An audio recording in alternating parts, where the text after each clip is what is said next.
Hello! Today I am making video about I think I want making video with another concept.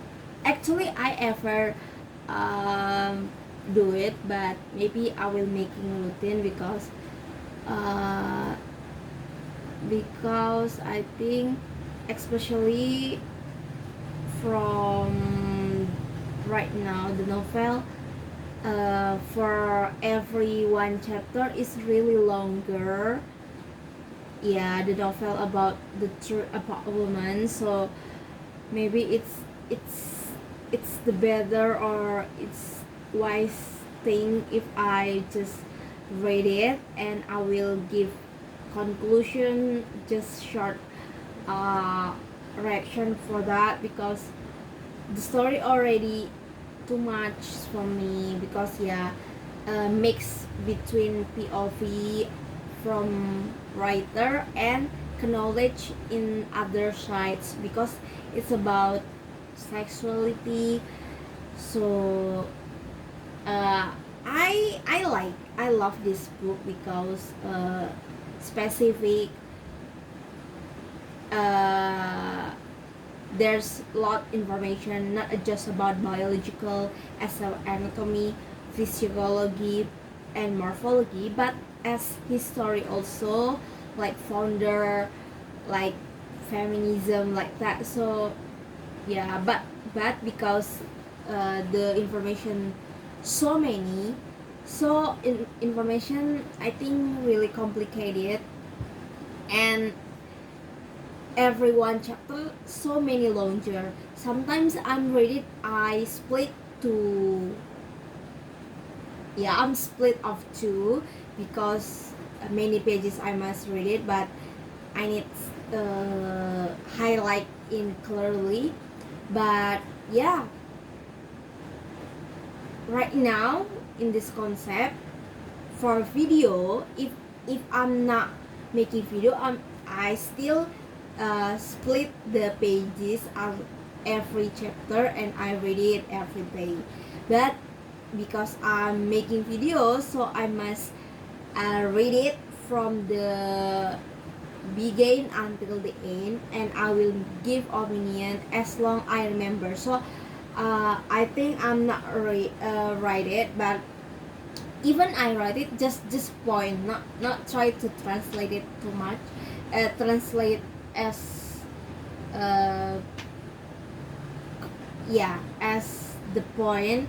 So just result of uh, response of my brain.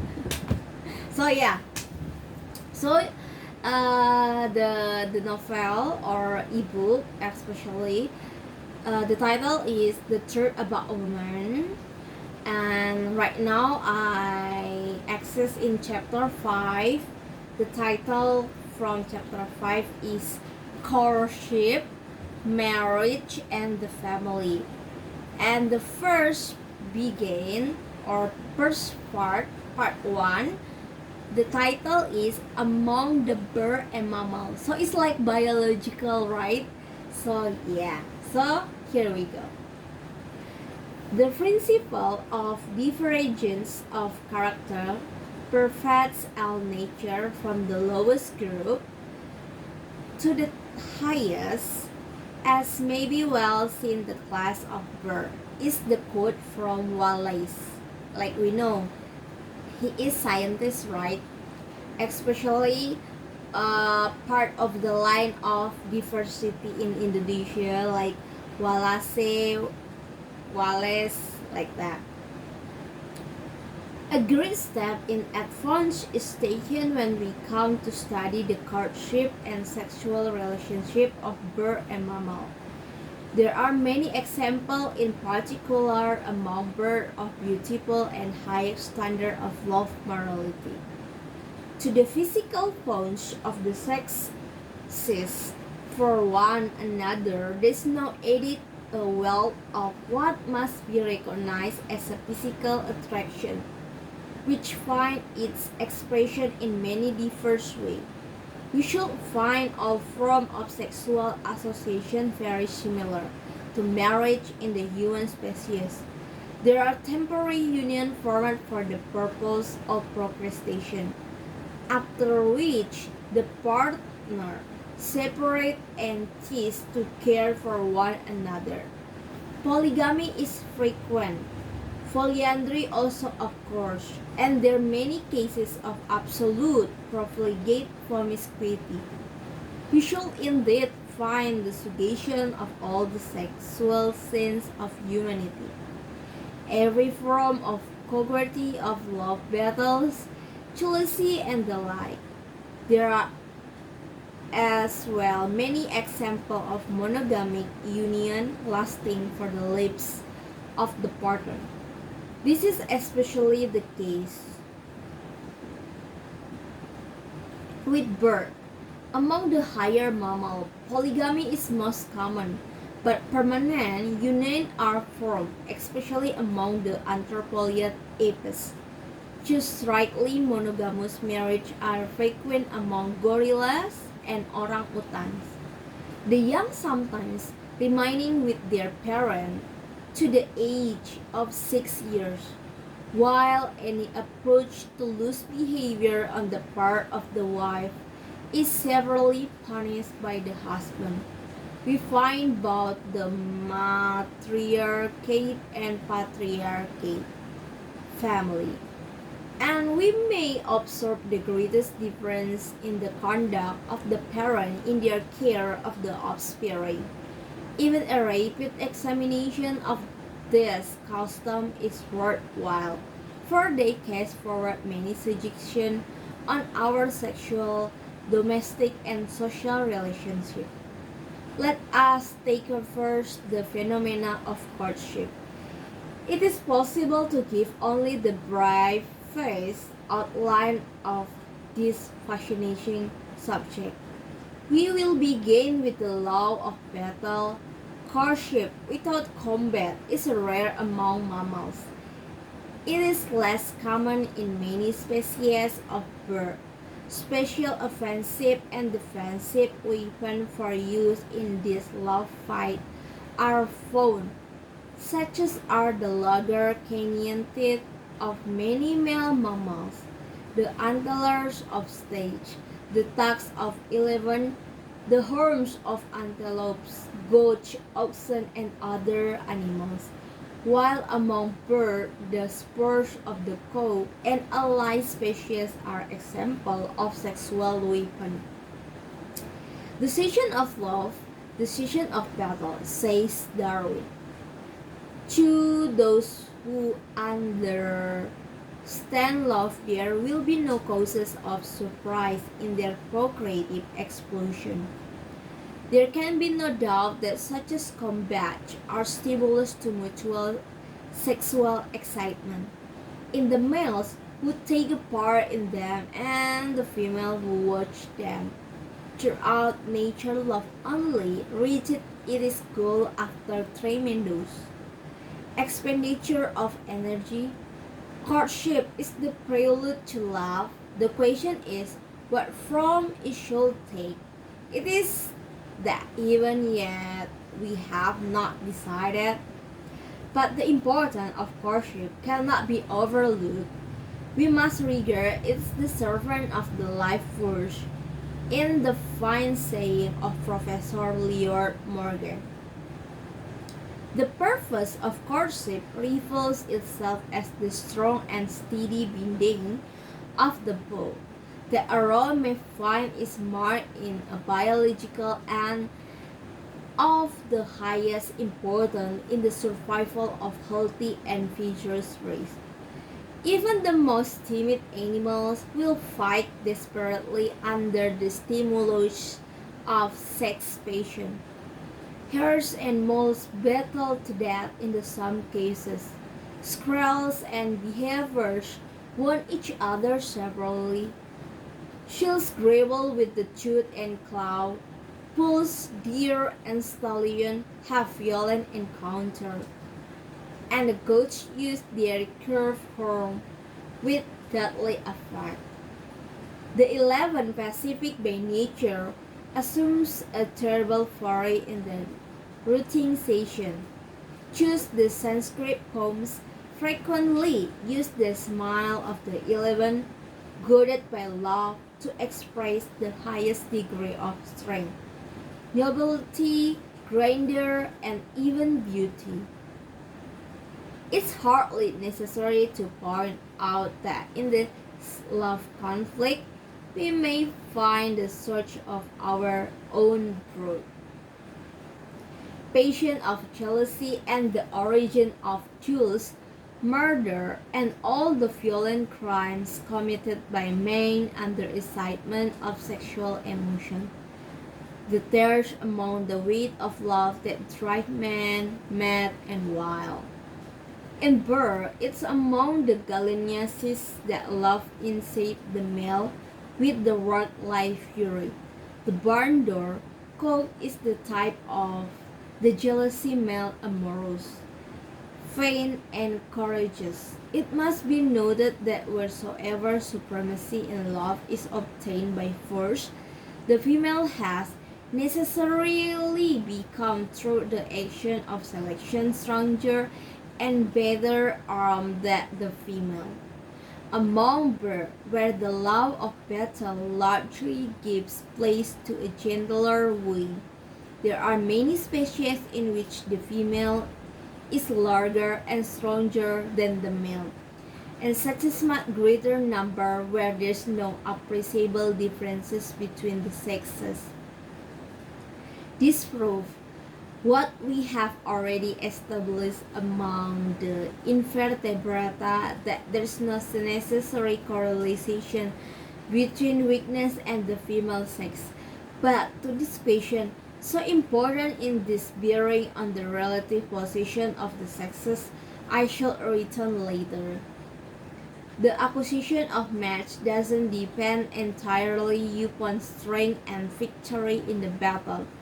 Many male and mammals have grace and tufts of hair and other marks of beauty, such as a bright coloring, are often conspicuous. These are used to attract the females. The incense of odoriferous glands, which has become specially functional during the breeding station, are another frequent means of sexual attraction. Even many of the amateur duels are not a really fight between rivals. There are rather parades or tournaments used by the male as a means displaying their beauty and flavor to female. This is frequent among the contests of birds, as for instance the grouse of Florida, Tetrus cuspido is Latin name, which are said to assemble at night to fight until morning with major grace, and then to separate, having first exchanged formal courtesies. It is among birds that the notes of joy in love break out with a wonderful fascination. They are the most perfect of lovers' strength is often quite set aside, and the eye and the ear of the mate alone is appealed to. The males, and also in some cases the female, use many aesthetic appeals to stimulate passion, such as dancing, beauty and plumage, and the art of showing it, as well as sweetness of songs and diverse love calls. There are numerous examples of affection partnership between the sexes, in some cases lasting for life. The female Illinois parrot, for instance, rarely survived the death of her mate. Similarity of that of either sex, the Panarus is said to be fatal to its companion. The affection of the bird is strong. They always perch side by side, and when they fall asleep, one of them, usually the male, covers the other with its wing. The couple of the golden woodpecker and the doves live in perfect unison. Brehm record the cases of male woodpecker who, after the death of his mate, tap day and night with his back to Rico and the absent one, and when at last discovered, he became silent and never recovered his captivity. According to estimate, monogamy prevails among 90% of birds. This is explained by the steady comparison of both sexes in forming the home and caring for the young. For it is surely the working together which is causes their love to outlast the excitement of the procreative station. Sometimes we find this affection flowing out into the wider altruism, extending beyond the family to the social group, which is surely at once the condition and result of this beautiful and practical love partnership. Those who have read at the absorbing pages of Darwin devote to the consideration of the sexual character of bird or no.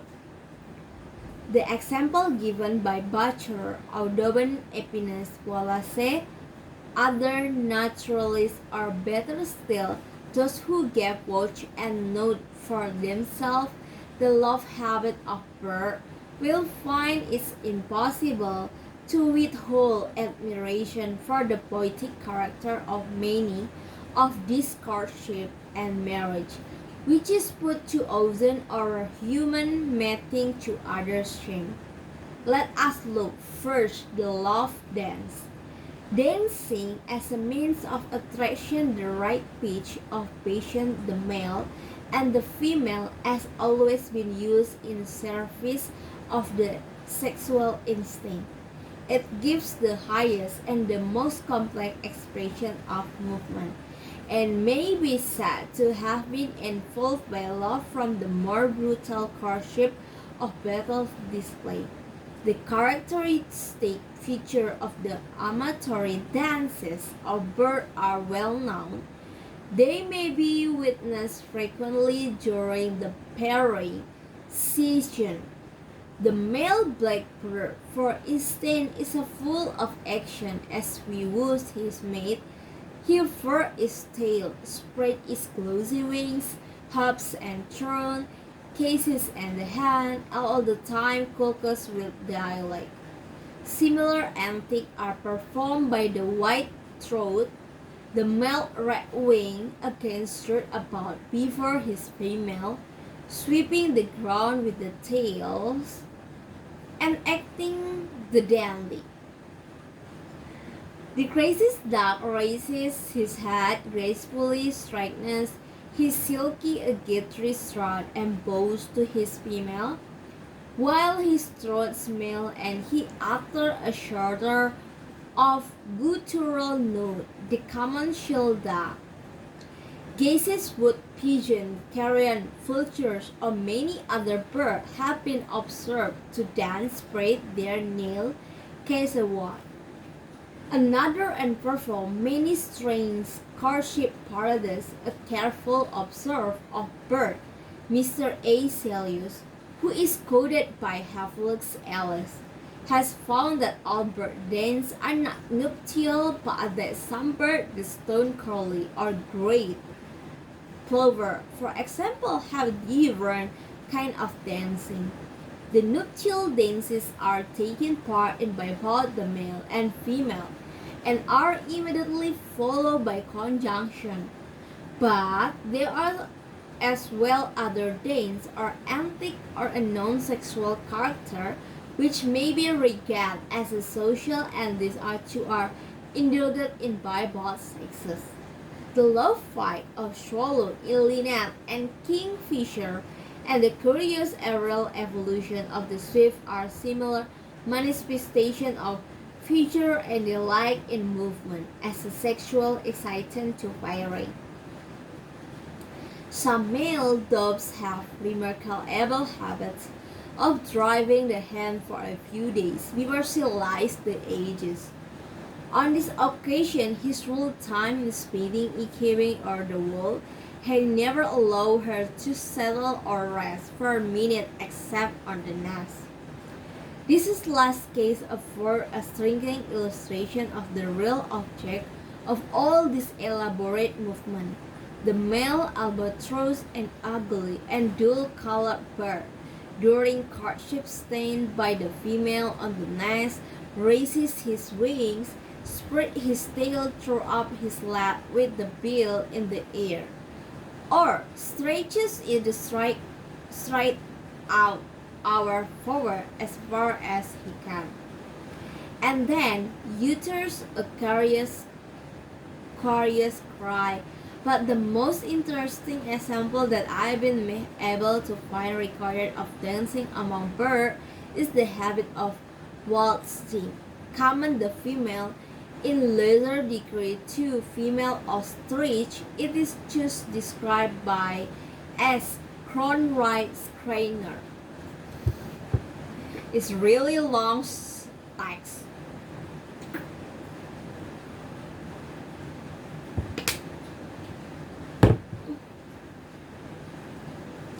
After running a few yards, the ostriches will stop and with raised wings spin around rapidly for some time until quiet giddy when a broken leg occasionally occurs.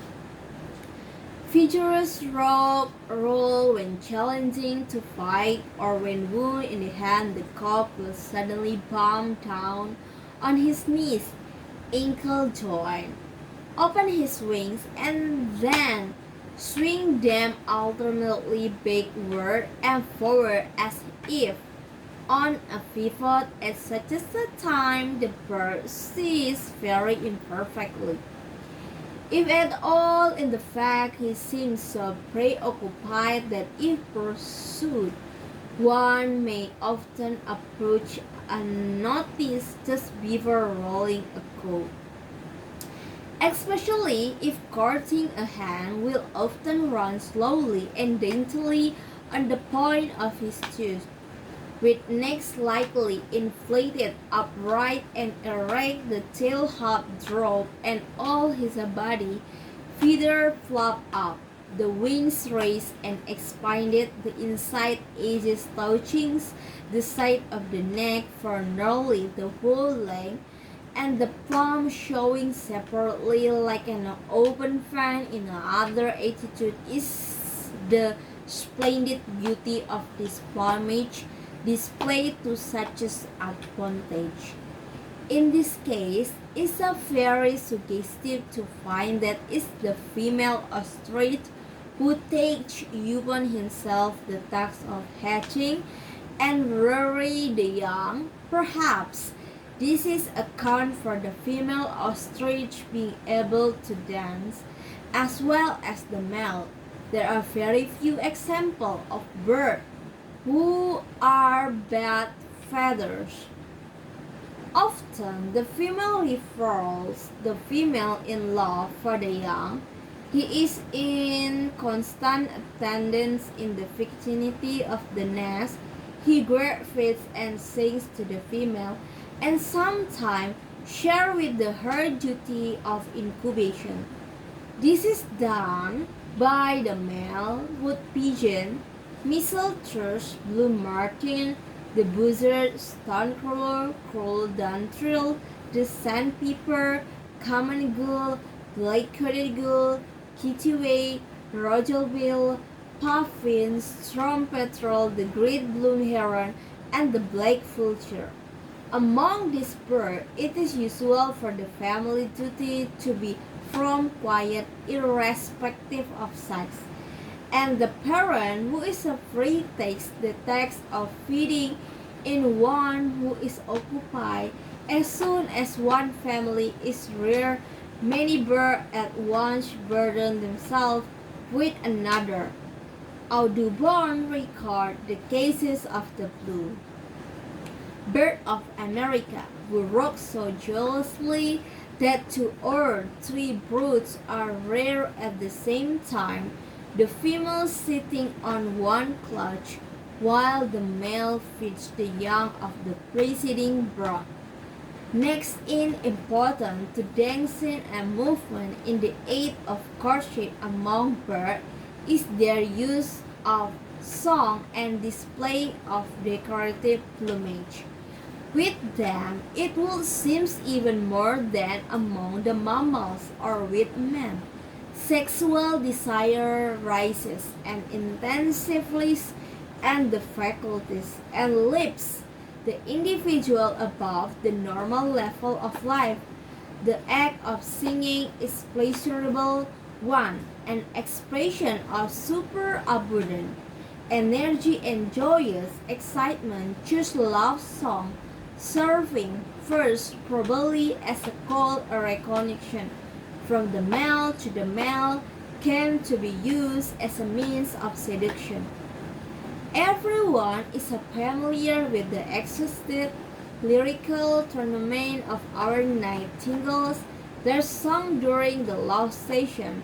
Do not tease by day or by night, so that one wonder when sleep can be taken. But as soon as the young are hatched, the music cases and harsh crow are the only songs left. The song of the skylark, with its splendid note of freedom, is a more melodious and more frequent in the season of love delirium. Another bird, the male of the wither bird, built an abode of pleasure for himself, wherein he retired to sing to his mate, a very beautiful case of the use of this love calls by the tyranny bird. Pitonjus bolivianus is the Latin name, is recorded by Wihald Hassan. Touches the family, female of the grilly attack, they do not go afield to hunt in company, but separate to meet at the interval during the day. One of the couple, say the female, returned to the trees where they are accustomed to meet, and after the time become impatient or anxious and the delay of her concert. Using a very long, clearly corner, he is perhaps a quarter of a mile away, watching for a frog beside a pool or beating over a thistleback. But he hears the note or presently respond with one of equal power. Then, perhaps for half an hour, an interval of half a minute, the birds answer each other. Such a powerful call as the one must interfere with his hunting at length return down to two birds, perhaps close together, with their yellow bosom almost touching crest alive feeding, and beating the branch with their wings, scream their loudest note in concert. A confused, jubilant noises that rings through the whole plantation. Their joy and the mid anticipation and their action correspond to the warm embrace of loving human couple. Some birds who are ill endowed from a musical point of view have their wing, feather, or tail peculiarly developed and stiffened, and are able to produce with them a strange snapping or cracking sound. To several species of snip making drumming, a bleating noises, something like the blood of the goat, with their narrow tail as they descend in the flood.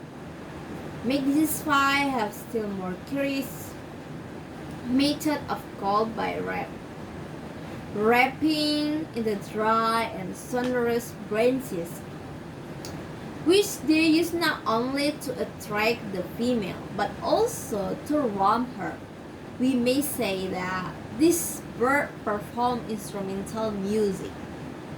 The exercise of vocal power among birds seems to be complementary to the development of accessory forms and ornaments. All our Venus singing birds are plainly colored with no crest, neck, or tail plumes to display the gorgeous ornament birds of the tropic have no songs, and those which expend much energy in display of plumage, and turkey and peacocks have comparative and and insignificant development of voices. The extraordinary manner in which a bird display their plumage at the time of courtship is well known. Let us take one. Example, the courtship of the Argus patient. This bird is noted for the extreme beauty and the male's plumage. Its courtship has been beautifully observed by Forbes. It is habit of this bird to make a large circus, some 10 or 12 feet in diameter, and the forest, which is clear of every leaf and twig and branch, till the ground is a perfectly swept and guarded. On the margin of this circus, there is invariably a projecting branch or high arcade rest at a few feet elevation from the ground, on which the female bird takes its place, while in the ring the male bird alone possesses great decoration. Show off all this magnification for the gratification and pleasure of his consort, and to exalt himself in her eyes. In this picture, we have all the characteristic features of display personal beauty, in which many birds delight, and one may such performer for themselves. The male cleverance, for instance, will place himself in front of the female, that she may admire at her ease his red throat and blue hat. The bullfinch smell out his breast to display crimson feathers, twisting his black tail from side to side. The goldfinch sway his body and quickly turn his lightly expanded wings first to one side, then to the other, with a golden flashing effect. Even birds of less ornamental plumage are accustomed to throw and show themselves off before the female. Birds often assemble in large numbers to compete in beauty before pairing. The Tetras cuspido of Florida and the little grouse of Germany and Scandinavia do this. The latter have the daily amorous symbolized or cause the more of the great land, which are renewed every year in the month of May. It seems certain that this aesthetic display is conscious and premeditated, for while most peasants parade before the female, two of the species, the Crossbotilon autorium and the Passionus quality, which are of dual color, refrain from doing so, being apparently conscious of their modest livery. Certain birds are not contained alone with the display of natural ornament, but make us of further aesthetic appeal in the construction of their home in a truly beautiful manner. So species how hummingbirds are said to decorate the exterior of their nest, and the great taste with the lynx feather. The bowerbird of Australia construct bower on the ground, ornament with the sail feather, bones, and lips. Both sexes take a part in the building of these abodes of love, which are used for the courting paradise, but and the even more delightful. Go away, my. Example of the rare sexual delicacy in courtship is recorded by Mobicari of a bird of paradise of New Guinea, the Ambulornis inornata. It is the Latin name. This is wonderful and beautiful bird construct a little conical hut to protect his amour, and in front of this he arranged a lawn, carpeted with nose, the gradients of which he relieves by scattering on in various bright color objects such as berries, grains, flour, pebbles, and shells. More than this, when the flowers are faded, he takes great care to replace them, so that they may be always agreeable, flattering. These curious constructions are solid, lasting for several years, and probably serving for several births. It is, I think, by such a case as these that we may come to realize that extraordinary power of sexual hunger. It seems to me that many of us are still walking in the sleep.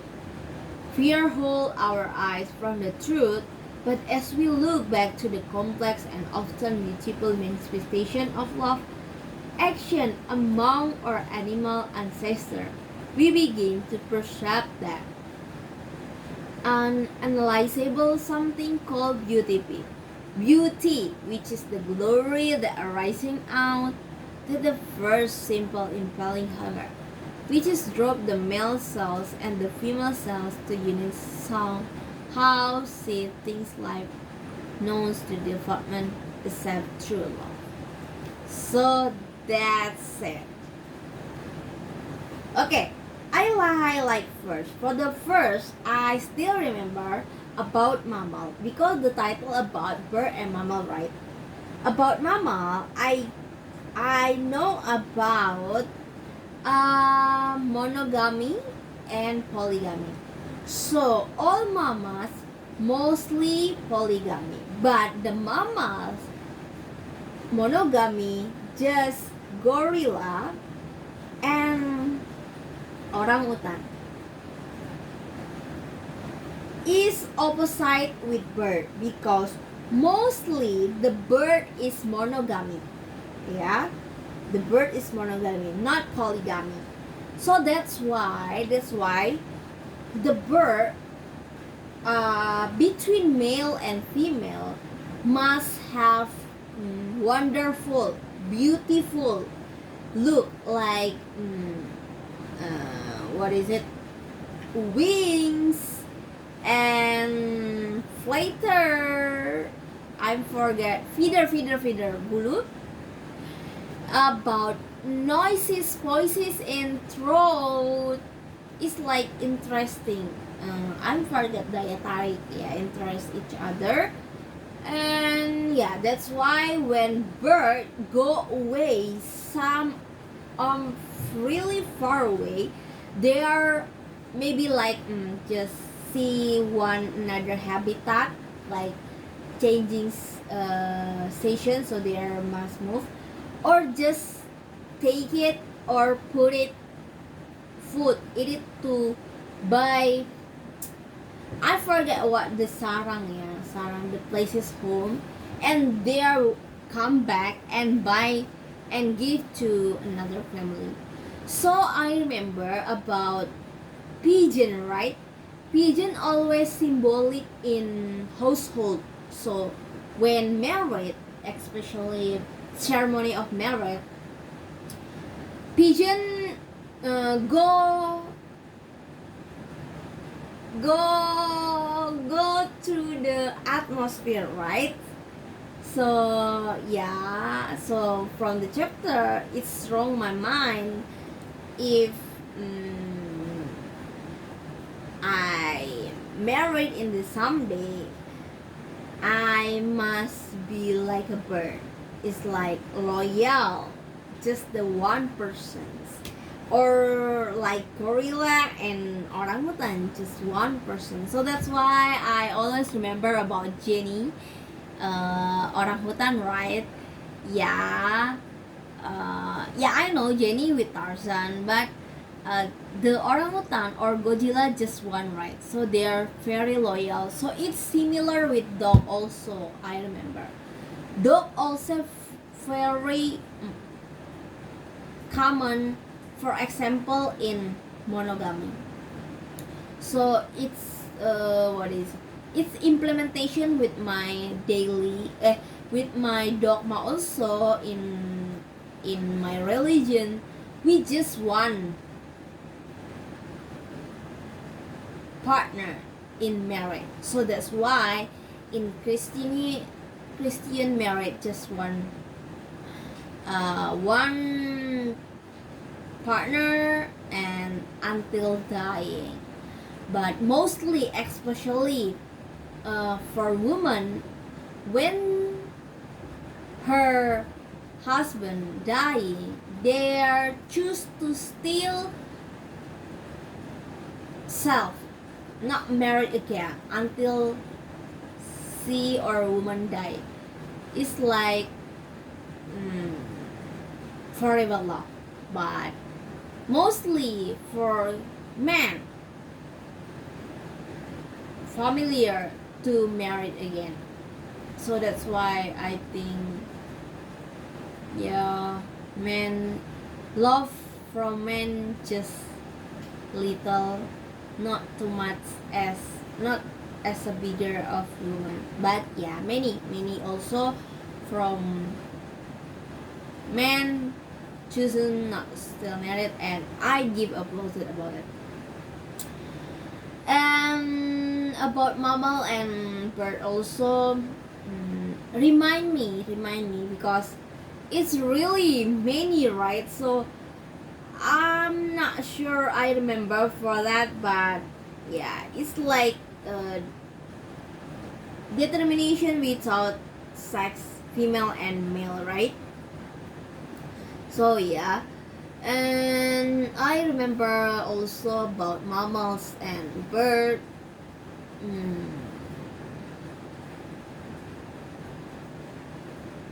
Yeah, that's it, I think, from my reflection. And so that's why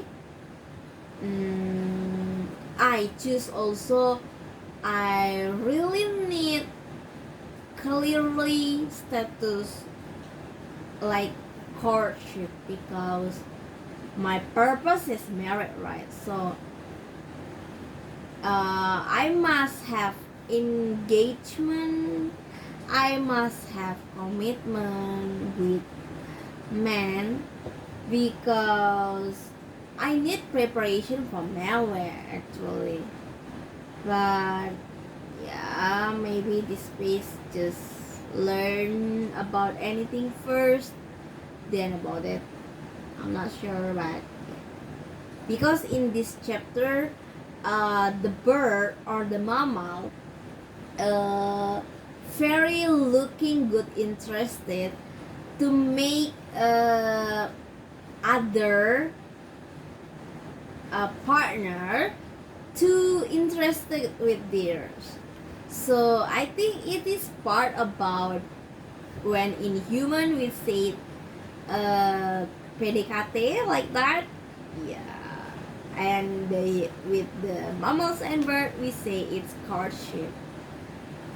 Yeah, maybe that's it. I highlight also, and in this chapter, talking about Woody Woodpecker also, my mind remember about cartoon. I really love Woodpecker in when I'm child, but like sometimes I'm feel jealous also because the voice is like it's really annoying, right? But it's really unique and easy to remind it. So I think I must learn from Woodpecker also, like work hard to make a wood hole, to make hole in the wood and get food from that, right?